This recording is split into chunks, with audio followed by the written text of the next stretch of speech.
Sa video na ito ay pag-usapan natin si Nicolas Torre III. Ang kanyang pangalan ngayon ay pinag-uusapan sa lahat ng social media platforms na palaging lumalabas ngayon sa mga social media at sa mainstream na mga balita. Si Major General Nicolas Torre III ang nanguna sa pag-aresto sa dating Pangulo na si Rodrigo Roa Duterte na ayon sa kanya dahil ito sa bisa ng warrant of arrest na inihain ng International Criminal Court o ICC noon lamang March 11, 2025 na ayon sa mga netizens ay hindi makatarungan at labag sa batas ang kanyang pag-aresto sa dating Pangulo. At nang dahil dito, siya ay binansagan na the most hated man in the Philippines. At usap-usapan nga sa social media at maraming nagtatanong kung sino ba talaga si General Nicolas Torre. Kasabay ng kanyang pag-aresto sa dating Pangulo, kumalat sa social media ang kanyang birthday greetings at litrato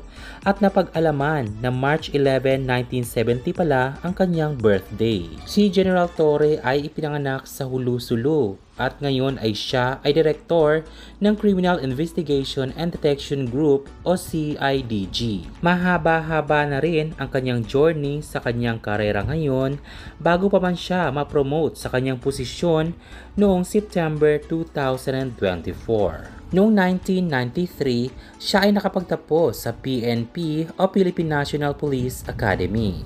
Pagkatapos noon ay naging director siya ng Samar Provincial Police Office hanggang 2019. At pagkatapos noon ay nailipat naman siya o na-transfer sa National Capital Region Police Office o NCRPO simula 2003 para sa kanyang posisyon bilang Regional Director for Operations. Noong August 2022 naman, naging direktor siya sa Quezon City Police District o QCPD. Matapos ang kanyang resignation sa QCPD, siya naman ay nilipat at naging Director for Communications and Electronic Services o CES. Pagkatapos noon ay lumipat si General Torre sa Police Regional Office 11 sa Davao Region noong June 2024.